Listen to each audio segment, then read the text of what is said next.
You've no doubt heard that the Jews of the past were persecuted and expelled from many countries, but almost no one knows why. It's actually an amazing story of a resilient and creative people who, when faced with injustice and unimaginable hardship, turned it to their favor. In the process, the Jewish people changed the course of history and laid the foundations for the modern world.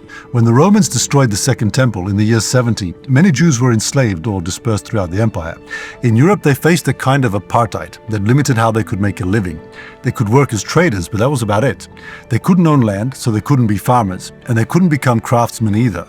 But there was one thing Jews could do that Europe badly needed, and that was banking, or more specifically, access to credit. Now back then, charging interest on loans was forbidden by Christian doctrine, so a financier could never make a profit. Plus, most people were illiterate, so they couldn't manage finances even if they wanted to. Without a real financial system, Europe remained stuck in a feudal agrarian economy. But even then, the Jews were literate, and the Jewish faith allowed charging interest, just not on loans to the needy. So they pooled their funds together and began to lend money. And purely by circumstance, the Jews then found themselves effectively creating Europe's financial system. And ironically, it was very lucrative. They were now becoming lenders to royalty and the noble. They financed trade and exploration, education and innovation. And the thousands and thousands of breakthroughs that transformed the world were made possible by the availability of credit. I mean, think where we'd be without clocks or the compass or the printing press.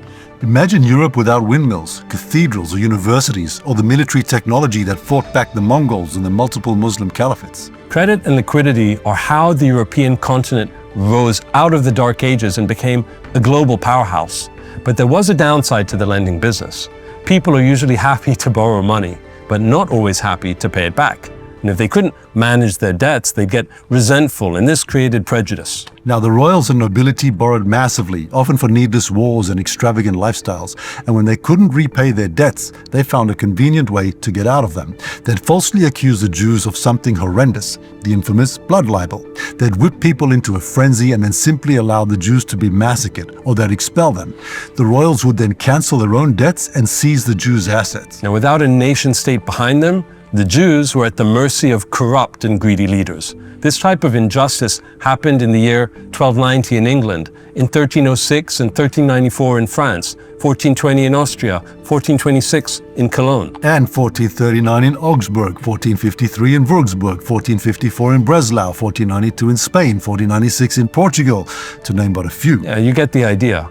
But karma's a bitch. Almost every nation that expelled the Jews found they'd shot themselves in the foot. Sure, they got temporary relief from their debts, but they also lost their credit system and financial experts. And it wasn't long before their kingdoms started to decline, and in some cases, they lost their entire superpower status. Well, for example, in 15th century Spain, under Ferdinand and Isabella, the Jews were expelled after hundreds of years of contributing to the kingdom, but they moved to Holland and helped build the Dutch Republic. There, they contributed to the world's first corporation and stock exchange, creating the origins of the modern global marketplace. The Spanish, meanwhile, had lost their financial system and began to depend on gold and silver, which wasn't an effective replacement. Collapse was inevitable. The prosperity and security that we now take for granted in the developed world was the accidental result of a people who were persecuted, and with so few options to put food on the table, they had to do what no one else would.